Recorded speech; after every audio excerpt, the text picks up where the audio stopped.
You're locked on to the SABC News channel. While the soccer fraternity is indeed in shock after the callous murder of the chairperson of the Motsepe League soccer club Tornado FC from Mdantsane. Siphiwo Mawawa Nyobo was shot dead outside the North End Stadium in East London last night. Police say he was shot multiple times while in a car exiting that stadium. His driver was injured in the attack. The club's coach, that's Tshepo Motsoeneng, said he had a meeting and a dinner with Nyobo just before the shooting took place. He says nobody knows why Nyobo was murdered. You are coming to us from East London just a day after the murder of club owner Mr. Siphiwo Nyobo, who was the club owner of Tornado FC, a club that is based here in the Eastern Cape. The murder happened straight after a game he was watching his club playing Birmingham, which they won 4-1. Now they're currently sitting on the summit of the ABC Motsepe League. But joining us is one of the people who last saw him alive, the coach of Tornado FC, Mr. Tshepo Motsoeneng. Sir, a very good afternoon and thank you very much for joining us. I don't know, sir, to say morning or afternoon. It's very disturbing even to go on about this. How do you talk about your father after such an incident that happened, that occurred in front of our eyes? I mean, we didn't have to be there literally to see it happen, but we heard what happened. And when we rushed to it, it was a second late that we could do anything or anybody could do anything for him. It was clear what was happening from that point. Tell us, what kind of a man was Mr. Nyobo? Would he be a person who would easily be shot? I mean, because of the character of a man that he was. Look, I cannot go deeper into his life. I met time, I think it's about 3 years now since I knew him. From my dealings with him, he's a guy that wants to see people succeed. He's always offering help. By profession, he's a traditional healer. So it tells about the background where he comes from. What kind of man is he?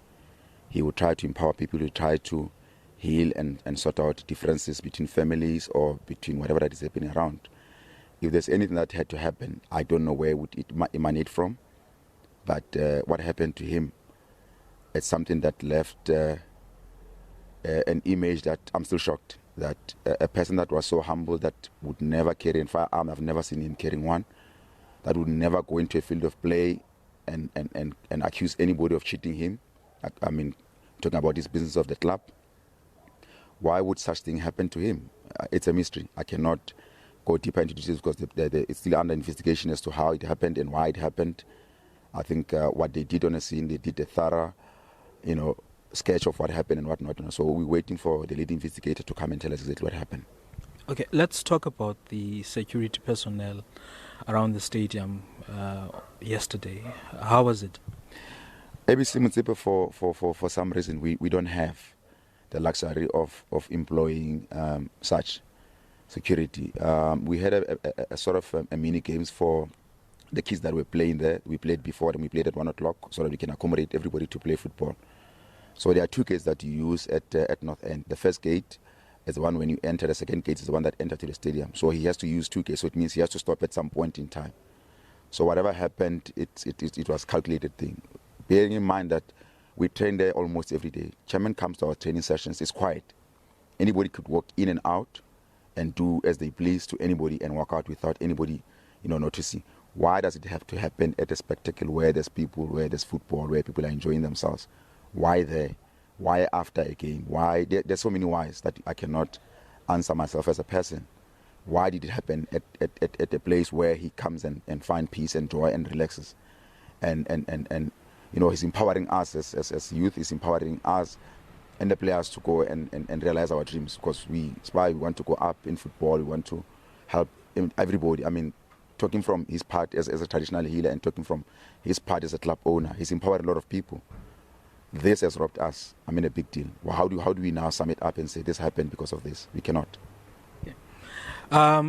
Maybe finally, the plans for the club. I mean, what will happen this week? We are in mourning. The family has to sit. Yesterday we got a word that they will sit for about 2 or 3 days. We will be called into a meeting, I think, on a Wednesday. That's when they will outline the club future as to they keeping it or they are relinquishing their status, or they are letting it go, meaning to liquidation and then it's finished, or what. I don't know. But I think the pain of losing a father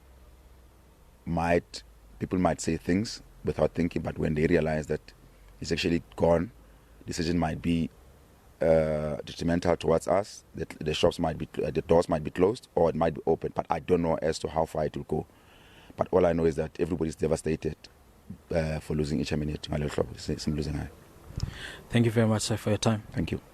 And that is Mr. Tshepo Motsoeneng, who's the head coach of Tornado FC, saying that the club is shattered and they are hurt beyond description. Meanwhile, the family of the of Mr. Nyanda will, of course, now make pronouncements on the funeral arrangements anytime starting from tomorrow. As for me, Yanga Funani and Aktobu 11, it's back to you in Joburg.